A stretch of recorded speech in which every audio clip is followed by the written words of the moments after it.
मूर्खोऽपि पंडितः भवति, अर्थात मूर्ख भी ज्ञानी हो सकता है, विद्वान हो सकता है, पंडित हो सकता है। दोस्तों नमस्कार, आज का मेरा टॉपिक है मूर्ख भी पंडित हो सकता है, मूर्खोऽपि पंडितः भवति। इसमें मालव राज्य की एक परम विदुषी राजकुमारी विद्योत्तमा और बाद में महाकवि की उपाधि से नवाजे गए, सुशोभित किए गए कालिदास जी की विवाह की कहानी है।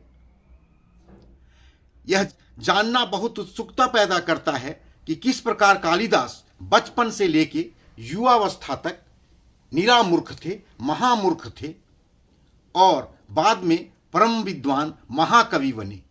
ज्ञानार्जन भी किया, धनार्जन भी किया और कालिदास विक्रमादित्य के दरबार के नवरत्नों में से एक थे, महाकवि थे, परम विद्वान हो गए। ऐसे ही कालिदास जो बचपन से युवावस्था तक महामूर्ख थे, उनकी कहानी संक्षेप में मैं प्रस्तुत कर रहा हूं। ऐसा है कि मालव राज की परम विदुषी राजकुमारी विद्योत्तमा जब विवाह योग्य हो गई थी तो उसने ये प्रण लिया था कि मैं उसी से विवाह करूंगी जो मुझे शास्त्रार्थ में हरा दे। मैं उसी विद्वान के साथ विवाह करूंगी, उसी को अपना वर चुनूंगी। वह बहुत ही बुद्धिमान और रूपवती थी। वैसे रूपवती और बुद्धिमान विद्योत्तमा, जिसे परम विदुषी माना जाता था, उसके यहाँ विवाह के लिए शास्त्रार्थ करने कई लोग आते थे, बड़े से बड़े विद्वान आते थे, पर शास्त्रार्थ में सभी पराजित हो जाते थे, हार जाते थे और इस प्रकार से विद्योत्तमा सभी को रिजेक्ट कर देती थी। वह किसी को वर नहीं चुनती थी। इससे विद्वानों में बहुत ईर्ष्या हुई। वे लोग जलनवश उसकी विद्वता से ईर्ष्या करते हुए आपस में विचार किया कि हम लोग इस घमंडी, अहंकारी, ज्ञान का अहंकार करने वाली विद्योत्तमा के लिए एक ऐसा वर ढूंढ कर लाएंगे जो निरामूर्ख होगा, महामूर्ख होगा और वैसे व्यक्ति से इसका विवाह करवा देना है। विद्वान लोग मूर्ख की तलाश में निकल पड़े। जब वे नगर नगर, गांव गांव और वन में ढूंढने के लिए निकल गए तो कालिदास जैसे एक व्यक्ति एक पेड़ पर चढ़कर, एक शाख पर बैठकर उसी शाख को काट रहे थे। यानी कुल्हाड़ी से पेड़ की डाली को काट रहे थे और डाली कटकर जिस तरफ से गिरता उसी के तरफ बैठे हुए थे। अपने सुरक्षा के तरफ नहीं, बल्कि जिधर काट रहे हैं, जो डाली गिरेगा तो उसके साथ वो गिर जाएंगे, ऐसा सिचुएशन बनाकर ऐसी स्थिति में बैठे हुए थे। इस प्रकार से जब उन विद्वानों का नजर इन पर पड़ा, उनकी दृष्टि वहां तक पहुंची, तो उन लोगों ने देखा कि इससे कुछ बात किया जाए। ऐसा मूर्ख भला कहां मिलेगा जो जिस डाली में बैठा हो, जिस शाख पर बैठा हो, उसी को काट रहा हो। उन लोगों ने कालिदास से बात करने की कोशिश की। तो स्वाभाविक है कि कोई भी व्यक्ति यदि मूर्ख हो तो बोलेगा तुमको क्या इससे मतलब है, तुझे क्या लेना देना इससे, मैं काट रहा हूं, तुमको क्या मतलब है इससे। तो कालिदास से उन लोगों ने बात करने की कोशिश की तो उन्होंने कहा कि उधर से उतरने का कौन कष्ट करे, मैं डाली के साथ ही, इस शाख के साथ ही साथ साथ नीचे उतर जाऊंगा।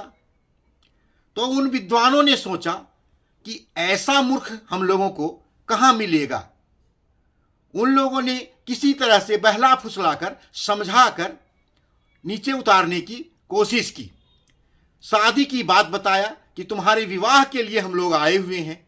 तो वैसे भी मूर्ख हो या जो भी व्यक्ति हो, विवाह की बात आती है किसी पुरुष की तो वह आकर्षित हो जाता है, विवाह के नाम से वह उछल पड़ता है, उसके मन में लड्डू फूटने लगते हैं।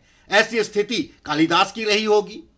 उन्होंने उतरने के लिए उन लोगों की बातों को मानकर वे उतरने के लिए तैयार हो गए। जब उतरे तो उन लोगों ने आपस में विचार कर लिया था, विद्वानों ने, कि इनको समझा देना है कि किसी तरह से भी बोलना नहीं है, मौन धारण कर लेना है। रूपवान थे, कालिदास भी बहुत सुंदर थे, तो उनकी सुंदरता के अनुसार वस्त्र पहनाकर उन विद्वानों ने विद्योत्तमा के पास ले जाने का निर्णय लिया। योजनानुसार विद्वानों ने मौन व्रत धारण किए हुए हैं ऐसा कहकर कालिदास को विद्योत्तमा के पास प्रस्तुत किया, और उन लोगों ने विद्योत्तमा जी से कहा, राजकुमारी से कहा कि देखिए ये हमारे गुरुदेव हैं, हमारे गुरु हैं हम लोगों के, और इन्होंने अभी मौन व्रत धारण कर रखा है, इसलिए यह कोई भी बात नहीं करेंगे, जो भी आप शास्त्रार्थ करेंगी उसका जवाब ये इशारों में देंगे। विद्योत्तमा ने स्वीकार कर लिया कि मुझे कोई आपत्ति नहीं है, मैं इनकी विद्वता की परख कर लूंगी, आप लोग जैसा शर्त रखे हैं मुझे मंजूर है, मुझे स्वीकार है। विद्योत्तमा ने एक्सेप्ट कर लिया। तो इस प्रकार से शास्त्रार्थ शुरू हुआ। कई तरह के प्रश्नोत्तर हुआ। मुख्य रूप से दो बातें मैं इसमें बताना चाहूंगा। विद्योत्तमा ने अपनी एक उंगली उठाई, इसे देखकर मूर्ख कालिदास के दिमाग में ये आया कि यह लड़की, यह राजकुमारी मेरा एक आंख फोड़ देगी, और एक आंख फोड़ देगी यह सोचकर उन्होंने अपनी दो उंगली उठाई। जब उन्होंने दो उंगली उठाई तो कपट से, छल से उनके शिष्य बने विद्वानों ने विद्योत्तमा से कहा कि हमारे गुरुदेव तो मौन धारण किए हुए हैं, इन्होंने आपका जवाब दिया है। विद्योत्तमा ने कहा कि क्या जवाब दिया है? विद्वानों ने कहा कि आपने कहा कि ब्रह्म एक हैं, गॉड एक हैं, ईश्वर एक हैं। तो हमारे गुरुदेव ने ये जवाब दिया है कि नहीं, दो हैं। विद्योत्तमा ने पूछा कैसे? तो विद्वानों ने अपने गुरुदेव यानी कालिदास के तरफ से बताया कि आप कह रही हैं कि ब्रह्म एक हैं, तो ये कह रहे हैं दो हैं। यदि ब्रह्म एक हैं तो जब तक ये जीव जगत ना हो तब तक ब्रह्म का कोई महत्व नहीं है, जीव जगत जरूरी है। अर्थात परमात्मा का वैल्यू, उनका मोल मूल्य तभी तक है जब ये जगत है, जब आत्मा है। अर्थात आत्मा और परमात्मा दो हैं। यही हमारे गुरुदेव जवाब दे रहे हैं। विद्योत्तमा ने स्वीकार कर लिया जवाब को स्वीकार करते हुए विद्योत्तमा ने दूसरा प्रश्न किया। उन्होंने अपनी हथेली इस तरह करके किया। विद्योत्तमा जी ने जब ऐसे हथेली किया जिसमें उंगली ऐसे पांचों इस तरह से अलग अलग थे, तो मूर्ख कालिदास के दिमाग में फिर से आया कि ये लड़की मुझे थप्पड़ मारना चाहती है, गालों पर, चेहरे पर चाटा मारना चाहती है। यदि ये मुझे एक थप्पड़ मारेगी तो मैं ऐसा घूसा मारूंगा कि मैं इसका थोबड़ा ही बिगाड़ दूंगा। इस तरह से वह जब थोबड़ा बिगाड़ने की बात का इशारा इस तरह किया तो कपटी उसके शिष्य बने विद्वानों ने, कालिदास के चेला बने विद्वानों ने विद्योत्तमा से कहा कि यदि आप कह रही हैं कि ये पांच तत्व से मिलकर शरीर बना है, क्षिति जल पावक गगन समीर, ये आप कहना चाहती राजकुमारी जी, आप ये कहना चाहती हैं कि ये पांच तत्वों से बना हुआ है, क्षिति जल पावक गगन समीर। तो ये कहते हैं, ये जवाब दे रहे हैं हमारे गुरु जी, कालिदास जी जवाब दे रहे हैं कि ठीक है, पांच तत्वों से बना है क्षिति जल पावक गगन समीर, परंतु ये पांचों का अस्तित्व तब है जब पांचों एक मेल हो जाता है। पांचों एक मेल हो जाता है। आपने उंगली अलग अलग दिखाया है, ये मुट्ठी बांधकर दिखाना चाहते हैं कि ये पांचों तत्व जब एकजुट हो जाते हैं तभी जीव जगत का अस्तित्व है, तभी उसका वैल्यू है, तभी उसका एक्सिस्टेंस है, तभी उसकी पहचान है, उसकी अस्मिता है। यही बताना ये चाहते हैं। इस प्रकार के प्रश्नोत्तर होते रहे। मैंने ये मुख्य रूप से दो बातों का जिक्र किया। तो इसमें विद्योत्तमा समझ बूझ कर देखती है कि हाँ, ये तो भी परम विद्वान व्यक्ति है, कालिदास तो परम विद्वान है। वह स्वीकार कर लेती है, कालिदास को अपना पति मान लेती है, वह उनको वरमाला पहना देती है और उनके साथ, कालिदास जी के साथ विद्योत्तमा का, राजकुमारी विद्योत्तमा का, परम विदुषी विद्योत्तमा का, बुद्धिमान और रूपमती विद्योत्तमा का विवाह कालिदास के साथ हो जाता है। कालिदास भी शारीरिक रूप से सुंदर तो थे ही, दोनों का विवाह हो गया। विवाह के बाद रात को जब ले गए अपनी कुटिया में, अपने छोटे से कुटिया में जब कालिदास जी ले गए, विद्योत्तमा विवाह की थी, वो चली गई। रात में जब वो लोग सो रहे थे तो उसी समय जानवरों का आवाज आया, ऊंट का आवाज आया। ये सब सुनकर, शोरगुल को सुनकर विद्योत्तमा ने कहा, किम एतद, यह क्या है, क्या हो रहा है, क्या आवाजें आ रही है, किम एतद। कालिदास ने जवाब दिया, वो तो मौन व्रत में थे, मौन टूट गया उसी समय, वो उट्रा उट्रा करने लगे। तो ये जवाब सुनकर परम विदुषी विद्योत्तमा को एक सेकंड भी नहीं लगा समझने में, यह तो निरामूर्ख है, ये महामूर्ख है, मेरे साथ छल हुआ है, यह व्यक्ति तो मूर्ख है।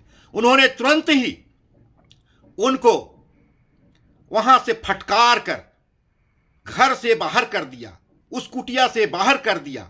विद्योत्तमा ने कहा कि कभी भी तुम यहां नहीं आओगे, यदि आओगे तो पहले ज्ञानार्जन प्राप्त करो, ज्ञान प्राप्त करो। जब विद्वान हो जाओगे, मेरे योग्य हो जाओगे, तब तुम आना। तब तक मैं तुम्हारा इंतजार इसी कुटिया में करूंगी। मैं कहीं जाने वाली नहीं, मैंने तुमसे विवाह किया है इसलिए मैं नहीं जा सकती, लेकिन तुम यहां से निकलो, और जब तक तुम विद्वान नहीं हो जाते, ज्ञान प्राप्त नहीं कर लेते, तब तक तुम यहां नहीं आ सकते। कालिदास को, मूर्ख कालिदास को बहुत जोर का झटका लगा, उन्हें गहरा धक्का लगा, उन्हें बहुत दुख हुआ, उन्हें एक ठोकर लगा, और वे तुरंत ही निकल गए उस घर से, अपने ही घर से निकल गए। और निकलने के बाद कोई पत्नी जब फटकारती है दोस्तों, तो इसी प्रकार पुरुष को परेशानी होती है, उसे बहुत ही दिक्कत होती है। तो वह फटकार से, विद्योत्तमा के फटकार से कालिदास माँ काली के मंदिर में चले गए और वहां अपना सिर पटकने लगे, काली की भक्ति करने लगी कि जब तक माँ काली आप मुझे वरदान नहीं देंगे, मुझे ज्ञान नहीं देंगे, मैं योग्य नहीं बन जाता, मैं विद्वान नहीं हो जाता, मैं आपके पास से जाने वाला नहीं हूं। इससे कहा जाता है, किंवदंती है या जो भी है, यह कहा जाता है कि कालिदास को माँ काली ने दर्शन दिया और काली जी के दर्शन को प्राप्त कर उन पर कृपा प्राप्त हुई। वे परम ज्ञानी बन गए, वे महाकवि बन गए, कई शास्त्रों की, कई तरह की रचना करने लगे, कई तरह के वे महाकाव्य लिखने लगे, संस्कृत के महाकवि बन गए। इस तरह करने के पश्चात, ज्ञानार्जन और धनार्जन दोनों करने के पश्चात, वे ज्ञान के तो भंडार उनमें हो ही गया, वे विद्वान तो हो ही गए और धनवान भी हो गए, क्योंकि बाद में वे विक्रमादित्य के दरबार के नवरत्नों में से एक हो गए थे। तो जब वे ज्ञानार्जन प्राप्त कर लिया, माँ काली का कृपा प्राप्त कर लिया, माँ सरस्वती का कृपा प्राप्त कर लिया, विद्या और ज्ञान का भंडार उनमें भर गया, उसके बाद वे अपने घर, अपनी कुटिया में आते हैं और आकर संस्कृत में बोलते हैं दरवाजा खोलने के लिए, कपाटम उद्घाट्य सुंदरी, दरवाजा खोलो सुंदरी, ऐसा वे कहते हैं। विद्योत्तमा अंदर से सुनती है तो वह समझती है कि कोई विद्वान ही होगा यह। वह पति का आवाज ही पहचानती है, पर थोड़ा सा संशय होता है कि वे है या नहीं है, पर है तो कोई विद्वान ही। विद्योत्तमा सोचती हैं, अस्ति कश्चित वाग विशेषः, कोई विद्वान लगता है। दरवाजा वो खोलती हैं तो अपने पति को पाती हैं, और वो समझने में उनको देर नहीं लगता, जैसे एक सेकेंड में समझ गई थे उट्रा उट्रा करने से कि ये निरामूर्ख है, यह महामूर्ख है, उसी तरह तुरंत ही समझ जाती हैं कि मेरा पति विद्वान बनकर घर लौट गया है, विद्वान बन गया है, और पति का चरण छूती हैं और फिर दोनों शास्त्रार्थ करने लगते हैं, दोनों योग्यता में बराबर हो जाते हैं। वो परम विदुषी है तो कालिदास भी परम विद्वान बनकर लौटते हैं, और इस प्रकार से वे दोनों साथ रहने लगते हैं। फिर कालिदास एक महान कवि बन जाते हैं, जैसा कि मैंने बताया कि विक्रमादित्य के दरबार में नवरत्नों में से एक बन जाते हैं, वे महाकवि बन गए और प्रसिद्ध हो गए। इस प्रकार से यह प्रमाणित होता है, यह प्रमाणित होता है कि मूर्ख भी पंडित हो सकता है, मूर्ख भी विद्वान हो सकता है। कोई भी व्यक्ति जन्म से ही कुछ भी हो, पर यहां कर्म करने के बाद,